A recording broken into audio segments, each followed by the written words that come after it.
How far are you willing to go? The drive, the sweats, the blood, the tears, your determination through the pain and all the suffering, people overlooking you, telling you that you're not good enough. You have to believe that you're great. And with you believing that you're great, anything you want to do, you can achieve. No one can stop you.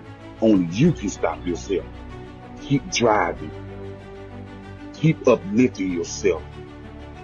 Keep going. Keep going. Nothing, and no one can stop you. That goal you want, you can achieve it. How you inspire people is going to be up to you.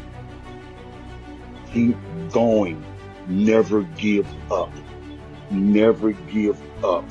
Keep going. Never. What's going on? What's going on? It's your boy Gotti.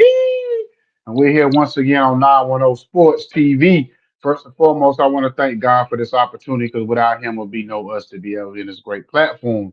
You know what I'm saying? So to my right of me, man, I got my boy, my right hand, one of my other right hand, man. You know what I'm saying? Mr. Virginia slash North Carolina border himself, coach of the year, coach of the decade, Lamont T. Goins. How you doing, brother?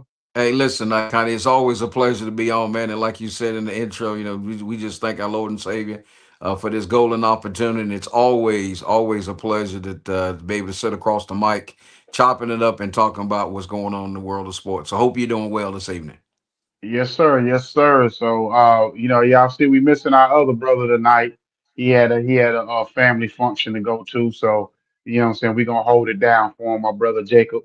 You know what I'm saying? We're gonna hold it down for him tonight. So, you know what? I say, we just getting some sports talk. We don't do that as often as we want to sometimes. We have some of the guests on, but we're gonna get us some sports talk tonight, man.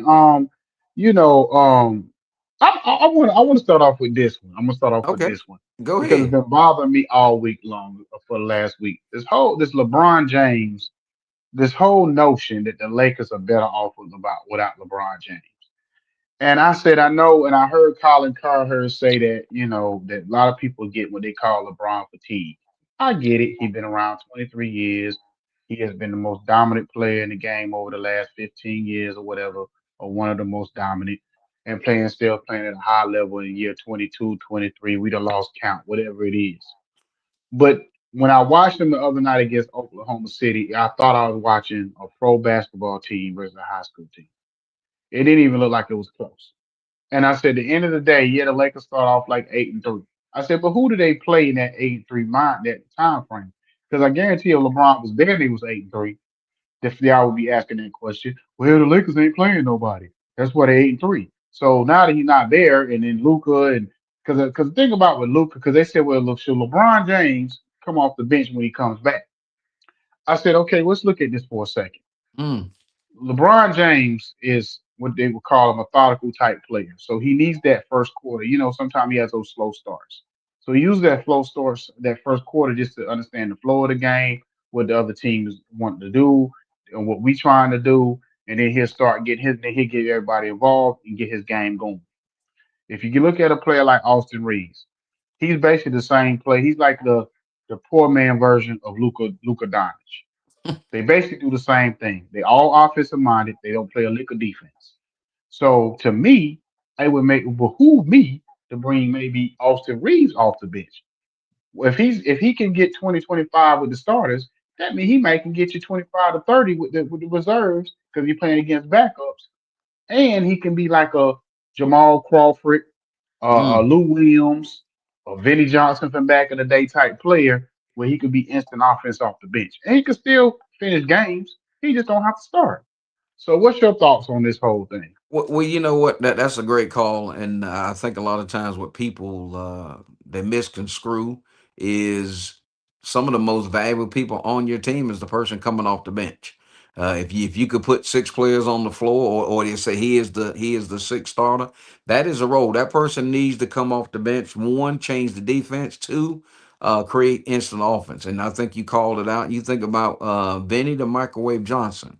Back in the day with Detroit, when he came in, that was instant offense. So why are you going to put all of your offense on the floor at one time? Be able to say you hear that horn blow, you look, and you say, "Oh my God, here comes Ikone in the ball game. I got to change my defense." But if you got that first guy off the bench and it's just is regular business as usual, I think you need to look at your rotation. I don't think LeBron James should come off the bench. And again, not a slap in the face, but he's not a bench guy. He's got to start. I think you summed it up. He needs to pick and choose one because he's not 25 years old. He needs to be able to say, okay, you know what? Let me get everybody going and then I can get mine. And you summed it up as well, Luca. And these guys are ball dominant, and Rob Pelinka knew that when you call Dallas and started this whole trade business. It's not like you were bringing somebody in that could not play without the ball. And you're exactly right. If he doesn't have the ball, he ain't gonna play defense. And you got to figure it out. And the Lakers got to have more role players. I think they really messed up right after they come out of the bubble, won that championship when they let a couple key defensive guys go, and that's what you got. Mm-hmm. How do you play LeBron James at this point in this point in time in his career? Drop him in the low post. Just to have that conversation. Say, hey, we want you to finish this year, go out next year with that long celebration. And do the thing because he's earned that. You let him go Mm-hmm. out and get the rocking chairs. You let them go to all of these, marquee places and let the folks celebrate. Because I was thinking about this the other day on the way to work. I was like, man, what is the NBA or what is basketball without LeBron James? For Mm-hmm. the last 20 years, it's been LeBron. These guys say, well, he's old. They're just mad that they haven't played at that level. I mean, you think about the money that he spent to keep his body in shape. And I'll just go down this road since I took this exit. Is you think about everything from that guy from the time he stepped on the court till right now. Never in the Mm-hmm. news. He's never been okay. He's sitting there with a mug shot like this or doing. I mean, he has been the face of the NBA for 20 years. And people, I mean, what would they say if he'd won a championship at least 10 or 12 times? You no matter Mm-hmm. what you do, somebody's always gonna be trying to tear you down. So he's a legend. They need to give him that respect, play him, or go to him and say, what do you think we need to do? And that's what you, Mm-hmm. in my humble opinion, that's what you do with a person like that. You don't sit there and just say, we're going to do this. No, you need to ask him and say, hey, how many minutes do you want to play? What are you looking like? Because, and I've always said this in the NBA, is you have to build a team or you have to build your team to beat anybody in a 7 game series. Because I can roll in on one night and beat you and get on the plane and leave because, people don't realize that those are back to back games. And I was looking at the NBA schedule the other day and me and a couple guys was like, hey, let's go to NBA game. I'm like, I'm not going when they play back to back. And they said, why? I Mm-hmm. said, because they may not play. I said, so when Yeah. you look at that, and I think, I mean, I'm kind of rambling there, but you said it. LeBron has earned that right as the ambassador of the game is to be able to. The front office of the Lakers need to really sit down and say, okay, we do not want you coming off the bench. However, we're gonna drop you down in the low post so you don't have to exert so much and just cut his minutes back. And that's all you got to Mm-hmm. do. Don't play him, nonstop, especially early in the season, but pick and choose. Well, I'll say this. One, I know they say LeBron probably may be back possibly next week or whatever. If I was him, I wouldn't come back till Christmas Day. I'll make my first game the Christmas Day game. Because first of Hey, all, the NBA don't really even people don't really watch, people don't really care till Christmas Day. right. Players don't even really care to Christmas Day. That's when they start kind of revving up and really playing hard or whatever the case may be. On time, like, well, they put this little cup in, this little mid season cup thing, whatever, beginning of the year, and then I guess players play hard for that, for that extra bag, trying to get that extra bag. But other than that, they don't really play hard until, and then you savor him. And like you said, to me, he's earned the right at the 22, 23 season. He's one of those players that don't supposed to be playing back to backs. No, You know what I'm saying? He absolutely should no. LeBron should not be playing no more than about 50 games a season at this point if he's gonna continue to play. You know what I Oh, mean? Or whatever. absolutely, absolutely, and that's what I'm Yeah. saying. That's why when I was looking at because I know he's coming to DC, and we were looking, and I was like, why not, man? I said, first of all, look at the price of the tickets, right? Just because Hmm. it's LeBron, I said, but you do. I haven't not ever had the pleasure of seeing him play, but it's a back to back. I mean, they're playing, and then they go into D. I said he may not play. I said, Not no you don't want to guarantee. spend that money, and then he ain't playing, and it's just like, and you go to see him play, and he's not there. So, but yeah, I mean, that's what you got to do. That's a great call. I mean, Pete, they play on Christmas Day because they have to, but you're right. Rest him, and then let him come out. Open that gift on Christmas Day. Hmm. So what storyline you got? You I got tell one you for me? what I've been really amazed at, and just it just shows you that sometimes the best players are not who you think they are. And what I'm talking about, let's turn our attention to them Charlotte Hornets. When you take a Hmm. look at my guy from Duke, and he's got the Colin, he was on with Flag, yeah, oh dude, Knipple, yeah, something like yeah, that. Knipple. I mean, he's already said. I mean, he's dropped. His shooting on. He's hit almost 33s. He's scoring, at a high clip in the NBA. That just shows you what he could have done at Duke, but it was the Cooper Flag show at Duke. Hmm. And I'm not calling nobody out, but I guess I will when I say, okay, Jon Scheyer, you the head guy at Duke. You could not tell me that this dude had to play second fiddle, right? He Hmm. had to back off, and he couldn't be the guy, but he's in the league right off the rip. And then of course, Flag is struggling. And my thing, and you look back, you knew the kid could play. And so if you knew Hmm. the kid could play, why not turn him loose and let him versus everything running through Flag? Flag anytime. Flag never hit a game-winning shot when he was at Duke. And when they get up there and they undefeated and they doing their thing and then they lose and you kind of go. So I'm really happy for him, because sometimes guys have to play that second fiddle. But Hmm. when I compare them to like the Fab Five, those guys played so well together as freshmen. And I'm going back and some people may say, who's the Fab Five? Well, you know what? That's your homework assignment. But when you look what Duke did and just made everything about Cooper Flag, when you had the talent that Nick had, and he gets to the NBA and this game is made for the NBA. So kudos to him for having the patience and really be able to say, okay, you know what? Because right now, I think he's on pace to be Rookie of the Year, hands down. Well, you know what's crazy? So Coach K kind of messed this up years ago when he had Zion and R.J. Barrett Mm, and Cam Reddish. He got away from who he was as a coach. He pretty much gave surrounded everything around R.J. Barrett and basically Zion.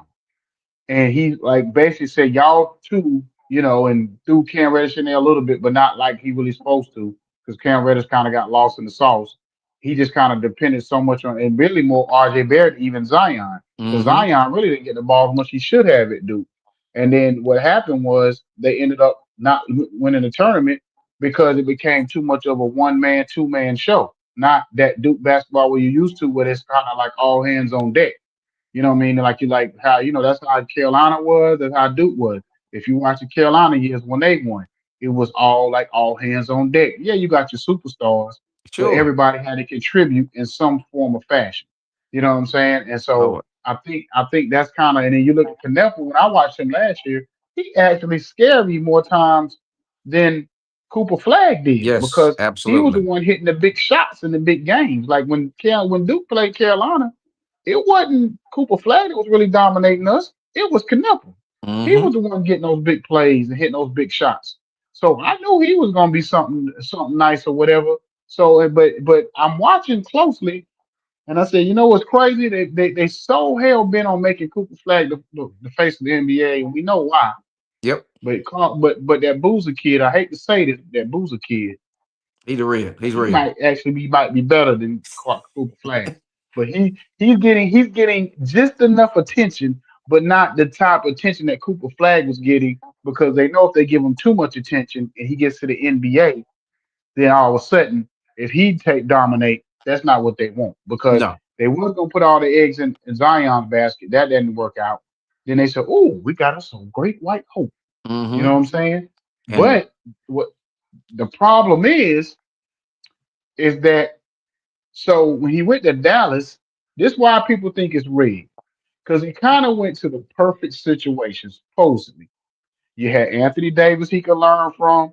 He was supposed to have Kyrie Irving there running the show, and you could just throw him in just a little bit. You know what I'm saying? And he could kind of thrive, kind of like when Magic went to the Lakers.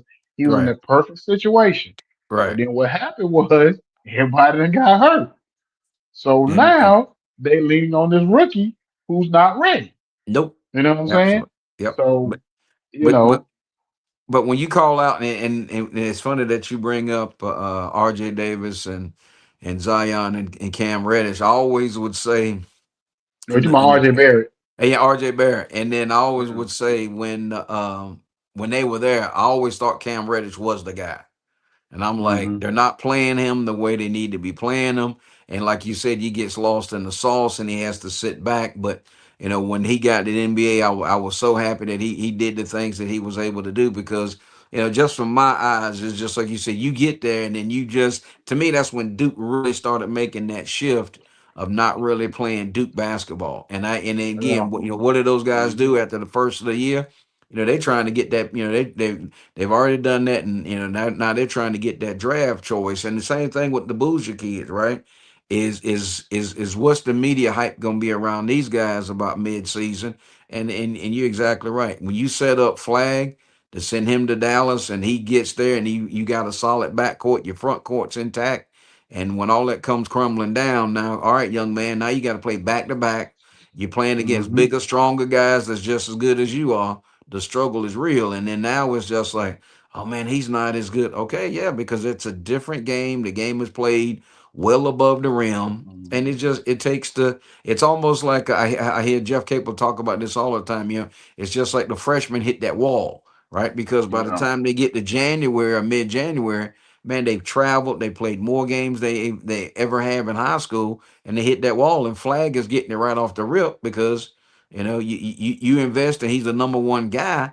But I never thought he was a great shooter. I mean, he did his things going to the basket and that way, yeah, because he's 6'8" and whatever he is. But from outside when the game was on the line at Duke, he can never deliver. And that's what I think. And again, wish him well and not saying that he Yeah. won't be good.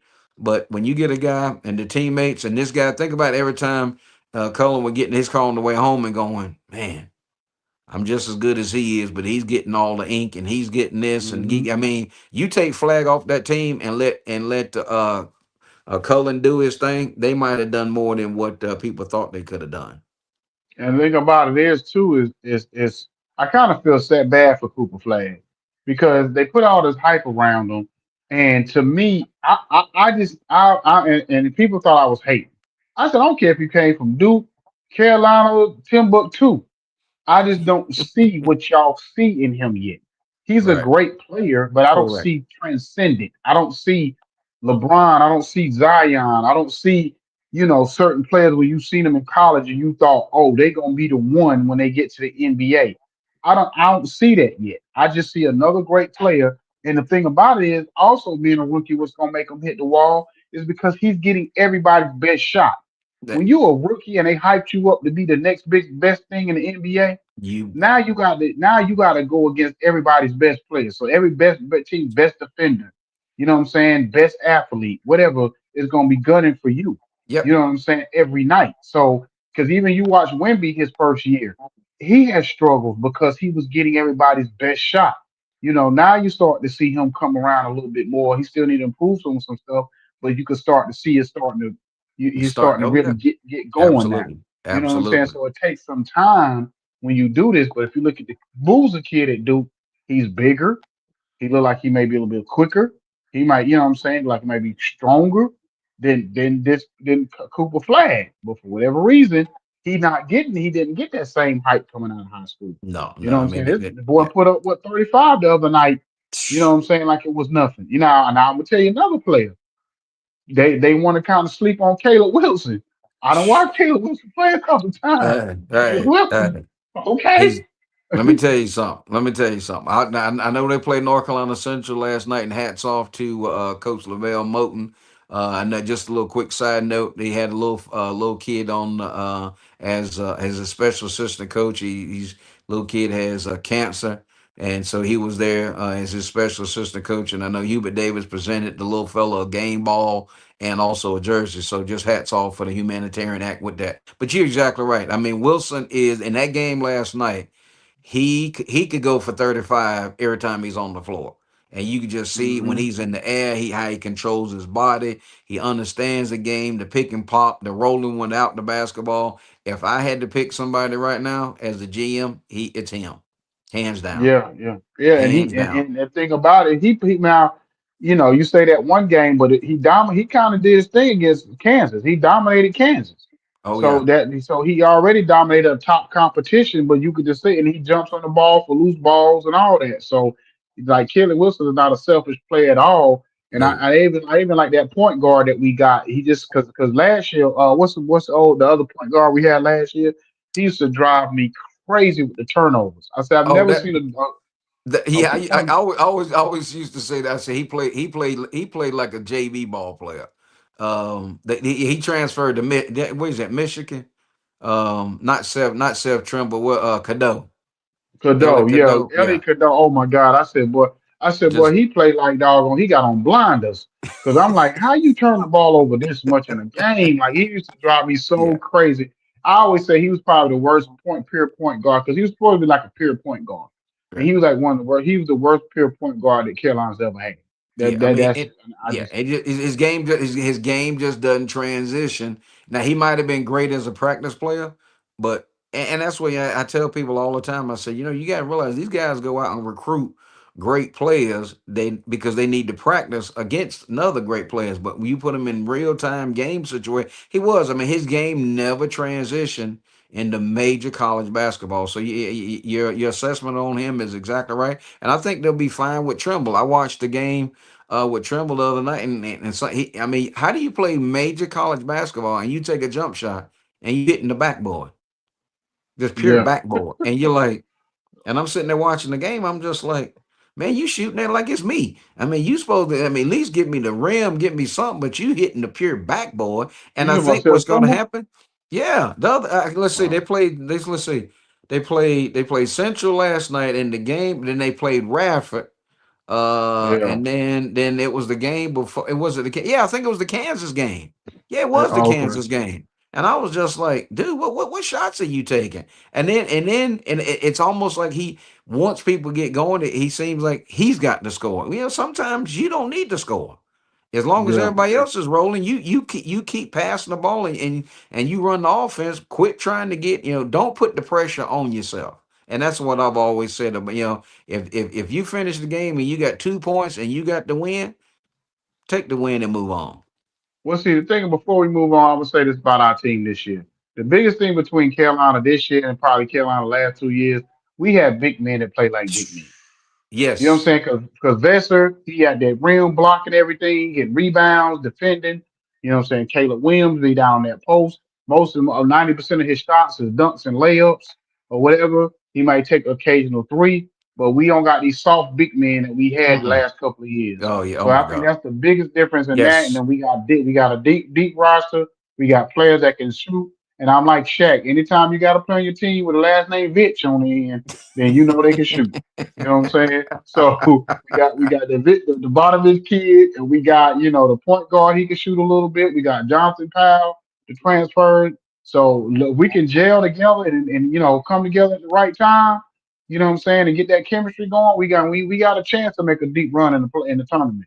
Oh, You know absolutely. what I mean? So I was telling one of the guys earlier today. I said the Duke Carolina matchup will be what it usually is, and that's the game everybody's going to be looking forward to because again, how they did, and of course they cut the season, a couple of games off the schedule. But they ain't crazy. They ain't gonna cut that Duke Carolina game. One no, home and no, one away. That ain't going nowhere. But that's yeah, too much Carolina. money.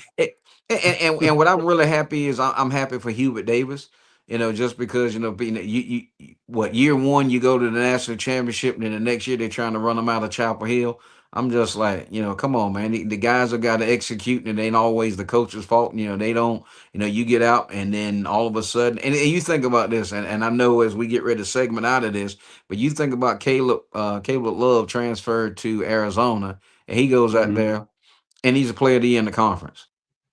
But Yeah. he struggled when him and RJ Davis could not exist on the same team, which was a tragedy. Coming off such Hmm. a great year, but he was an exceptional player and went out there and he had success, and it just shows you, sometimes you got to turn the page and let a kid roll. But yeah, Carolina basketball is back for sure.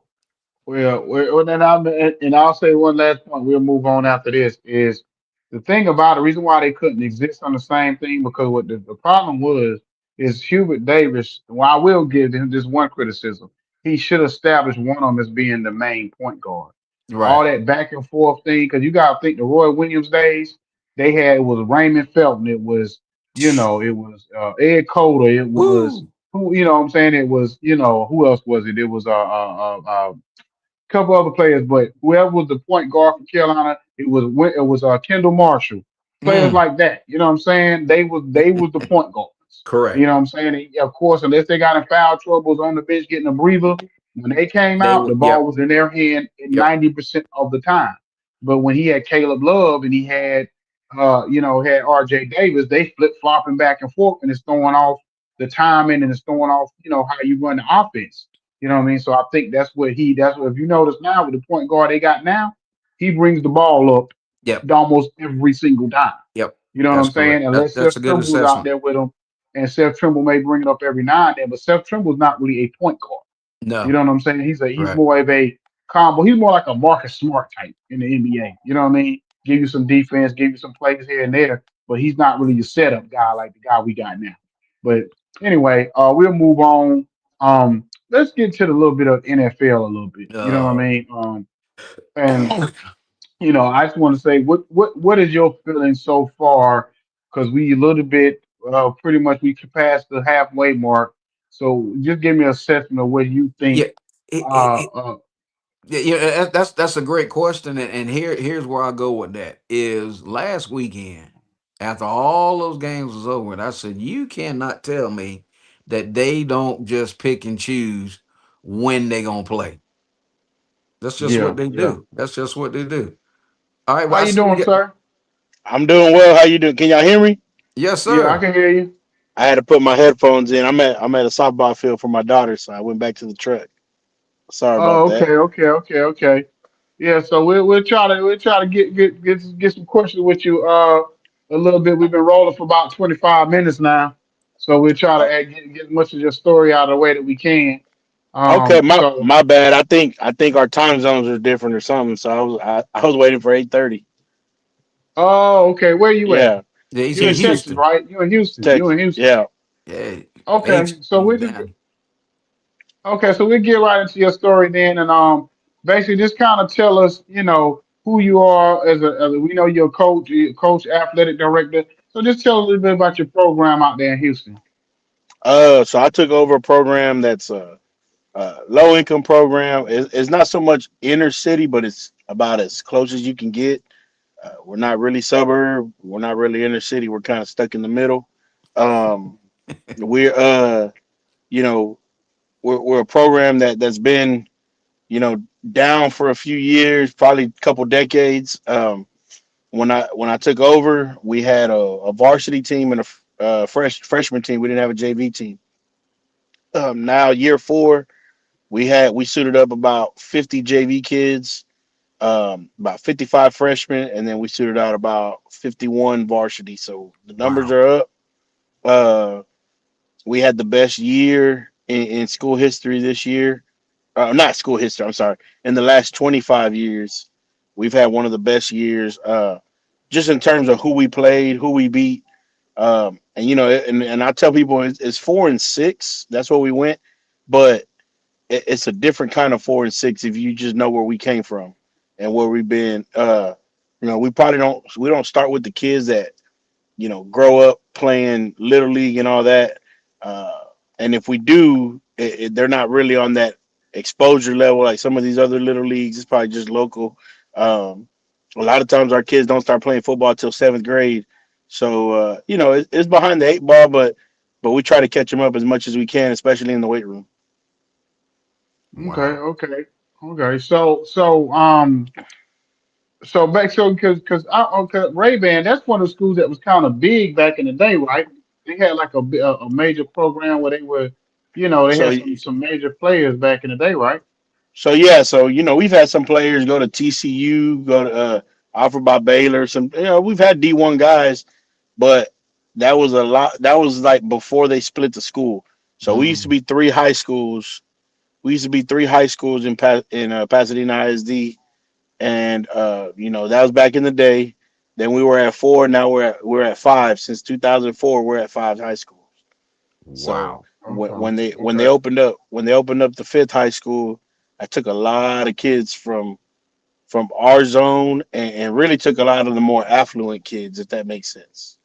Kids that Yeah. kind of had Yeah. the money to train and eat right on Mm, the, things like that. So wow. Okay. So I'm gonna ask you one more question before I throw it over to Coach Goins.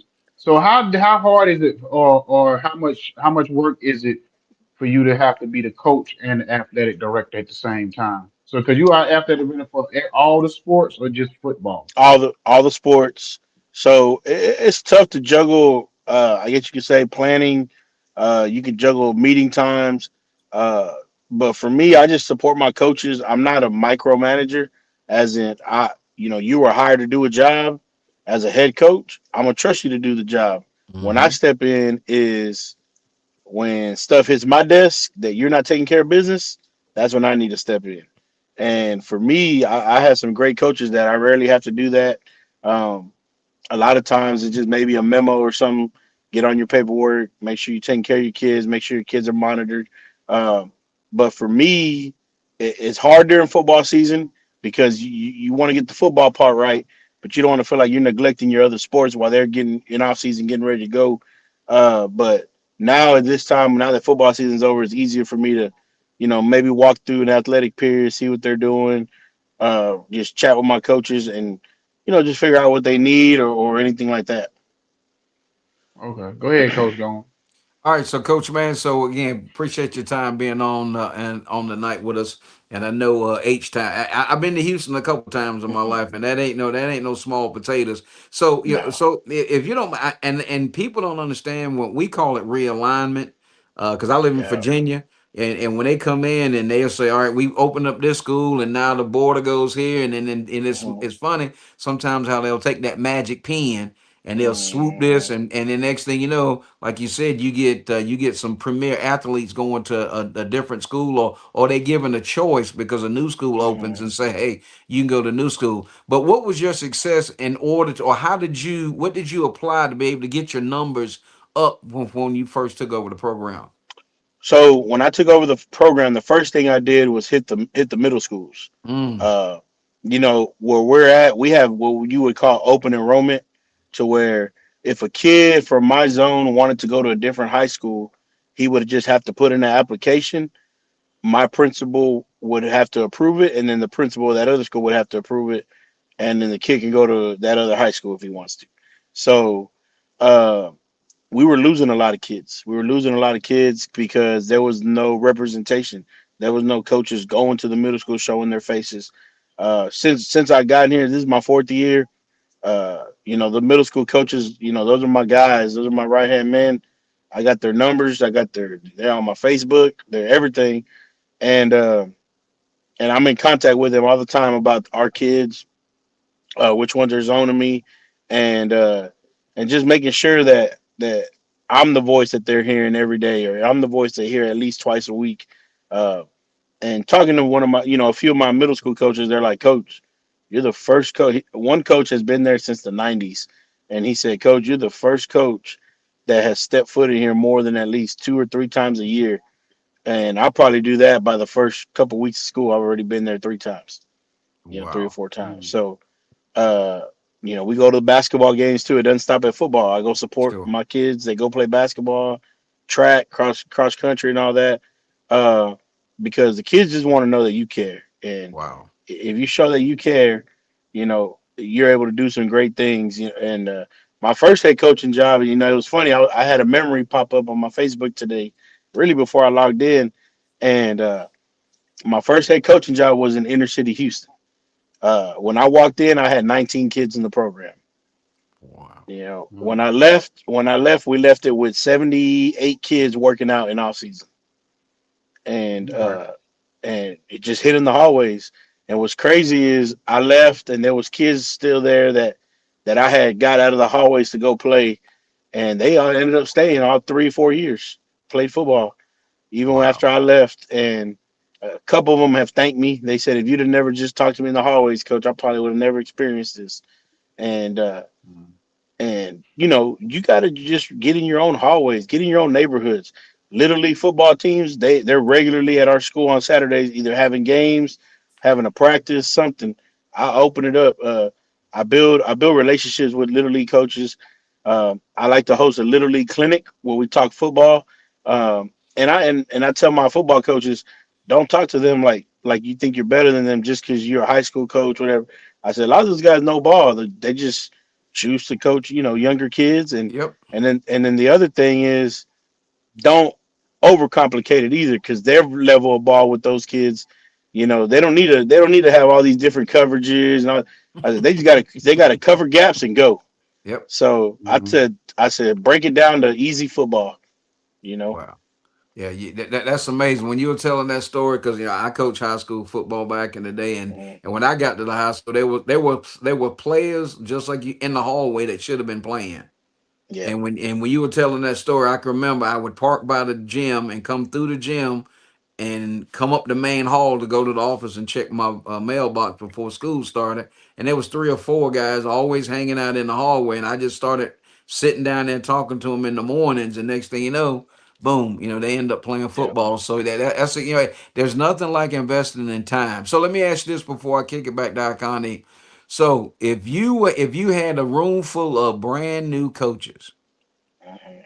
what would be the number one thing that you tell them that they really need to do as relates to their success on and off the field?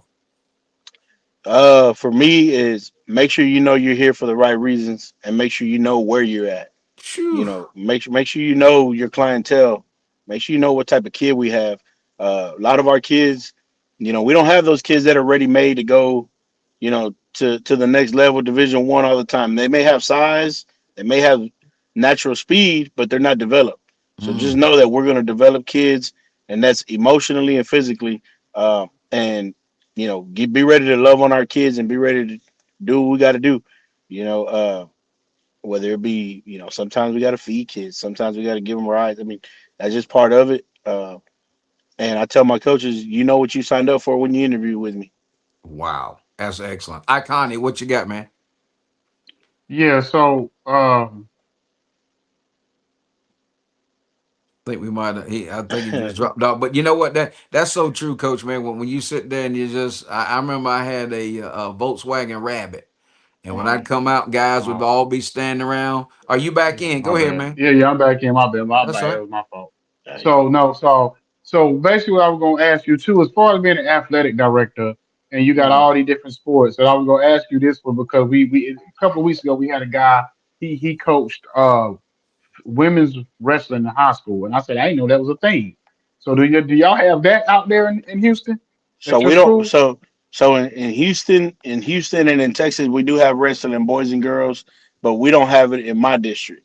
Uh, but we, Got you. we have swimming, we have water polo, we have powerlifting, boys and girls. We got boys and girls soccer, softball, baseball, boys and girls track, boys and girls cross country, and then boys and girls basketball. And we have golf too, and tennis. Wow. Okay, so what is the sport that kind of lacking the most as far as funding at your school?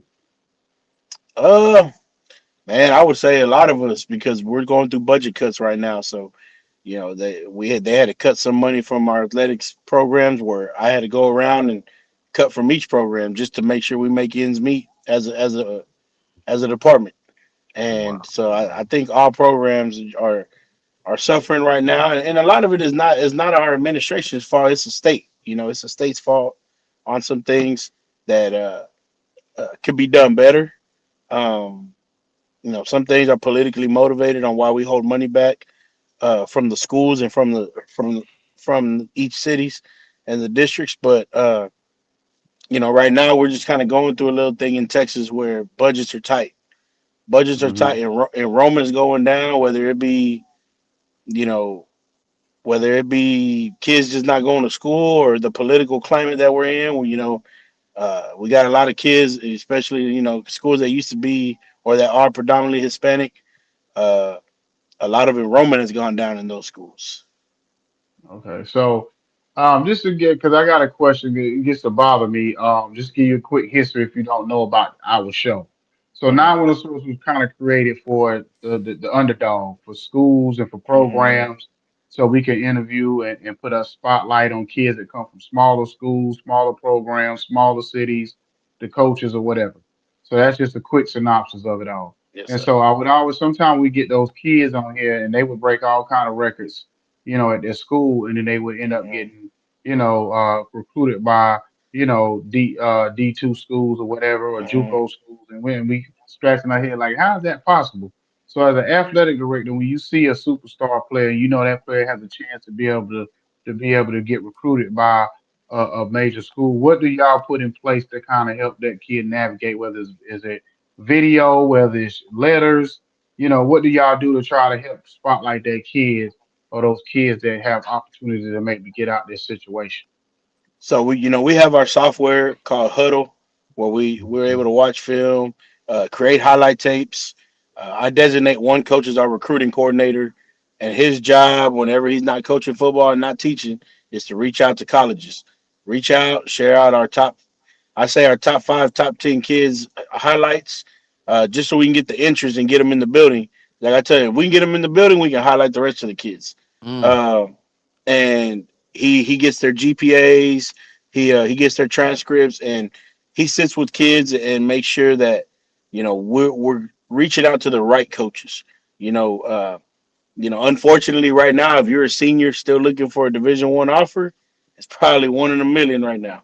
You need to be Yeah, looking at NAIA, D2, D3, D2, because that's the new JUCO. That's you do your year, do your 2 years, get in the portal, move up, portal up. That's what I call it. Um, for me, I have a friend of mine. His name's Carlos Williams. He is our local 7-on-7 coach, and we have a young man who's recruiting should be better. Um, for some reason, he's not getting the love he deserves. He's also a track kid. I mean, he triple jumps 44, and he long jumps 26, 27. So he's out there. He's got good numbers, uh, runs a legit high 4.5. He's a receiver type kid. So our local 7-on-7 coach and I, we partner up. We talk, we text. What schools are DMing him? He'll let me know, and he's another a lifeline for me too, because I know some coaches look down on 7-on-7 coaches. I think if y'all work together and y'all create a line of communication, it could really help kids. Instead of trying to be enemies with each other, let's work together. Let's build a foundation. Let's build a program together. And that's kind of where I'm at. I don't push people away. If people are around my kids, I really want to know, and I want to make sure they do have my kid's best interest. Uh, but I'm not going to sit here and tell a kid you can't work with this guy, you can't work with that guy. I just tell them, hey, have them come talk to me. Let me get to know them, just so I know that my kid's being taken care of outside of school. Wow. okay, jump back on in here, coach. Man, I tell you what, that's tremendous, a tremendous asset, and what a blessing for all the kids that under your tutelage and guidance. Because again, none of us is smart as all of us. So again, just Hmm. great partnership to be able to understand that process. Because a lot of times people do, coaches do wall up. I always use that phrase Yeah. and think that hey, I'm the only coach that no. I mean, every as that kid transitions, that kid's gonna have other coaches in his life. Hmm. But again, just hats off for that for you taking down that road. So here's where I want to go. What when coach is not coaching and coach is not having his AD hat on, and I know you said you with your daughter at the softball. What do you do to get away from it all, to unplug, to unwind, and turn the huddle off, and just kind of get what do you do to relax? First day I go to the gym. I used to be a big time in the powerlifting and everything. But a lot of people, well, people in Houston know, but a lot of people don't know is I had a heart attack at 33 years old on the football field. Wow. Mm. Yeah, we were playing my former school, and it was a close game. Yeah, I joke around. I said, "Well, I guess I trained them jokers up good because uh, they played hard, and it was a one score game that we won. But it was so emotional because I invested a lot in my kids in the inner city. so it was tough. And we had to play them in my first year at my new school, and I had a heart attack on the field. So, that changed my life. And luckily my heart's good. It's just I had a clogged artery. I didn't know about it, and the stress from the game triggered it. So for me, I changed how I live. I really stay home a lot, just kind of hang out with my family. Uh, I'll barbecue. But the gym for me, I go do cardio, sit in the sauna. I joke around and tell my football kid I get my old man on. I don't do the big heavy weights no more, nothing like that. I need to go sweat. Um, for me, I like to drive. What's crazy is just go drive around for about 30 minutes and relax. I like to think. Music's my big thing, and it depends on the mood. I can go from rap to R&B, country, some old school Spanish music. But I grew up R&B. I grew up R&B, man, and that's really my go-to at night. I go drive around, that BET After Dark and all that. That's what I grew up on.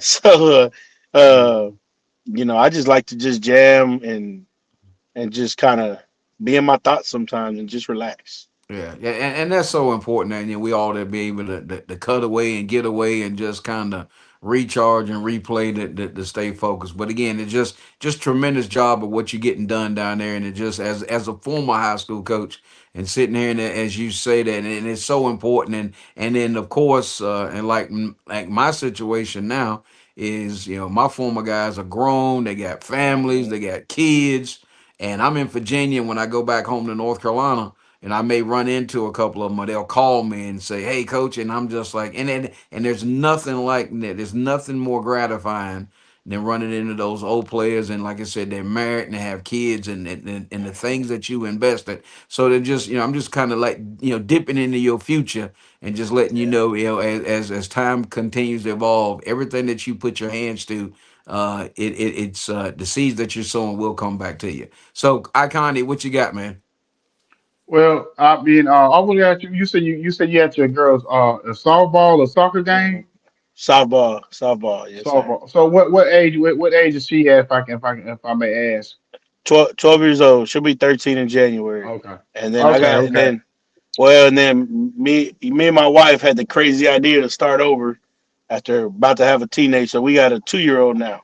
Okay. So, Uh, so I'm gonna be no, on my toes. I'm gonna be on my toes for at least another 16 years.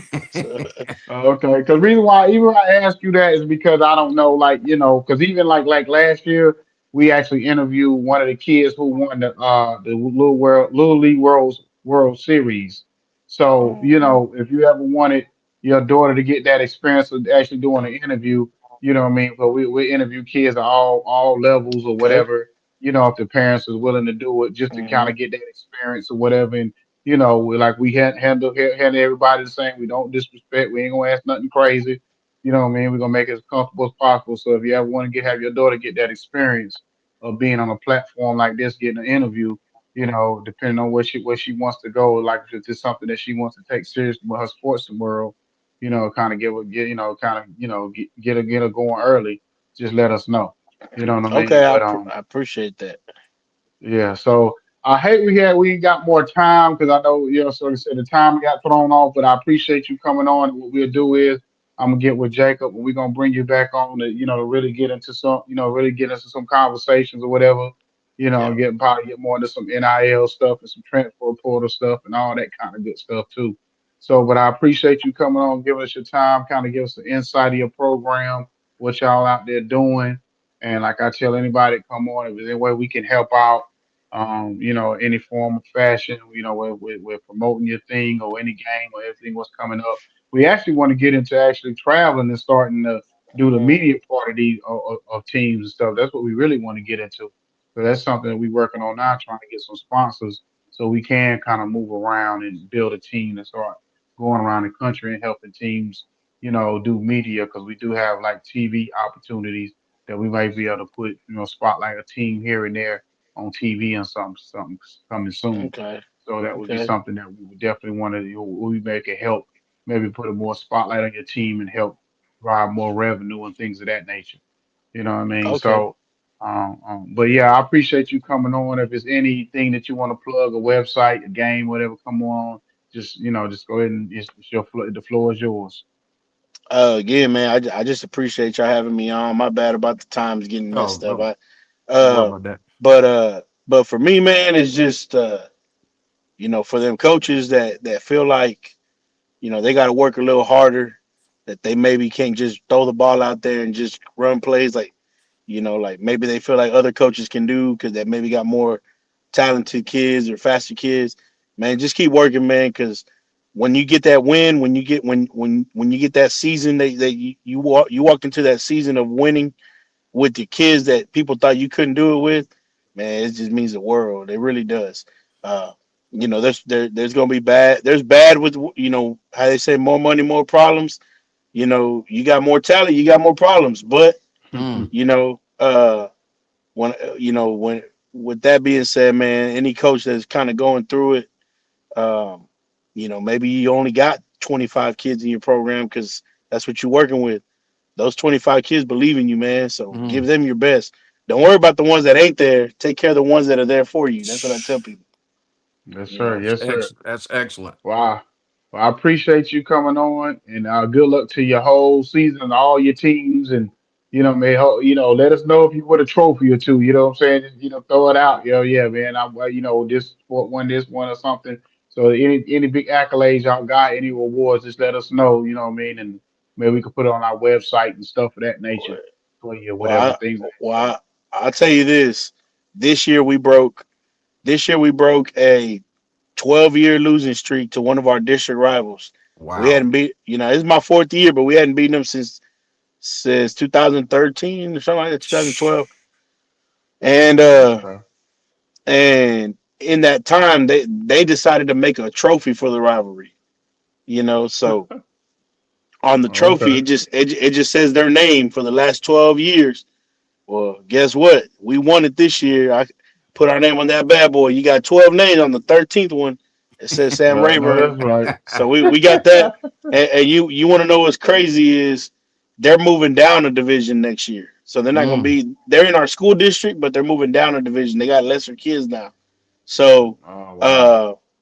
uh, we get to joke around and say, well, I guess the trophy's going to be ours for the foreseeable future because we ain't playing each other for a while. So, I know that's so right. we get the excellent. I know last we that's get the right. last laugh on it. Yes, sir.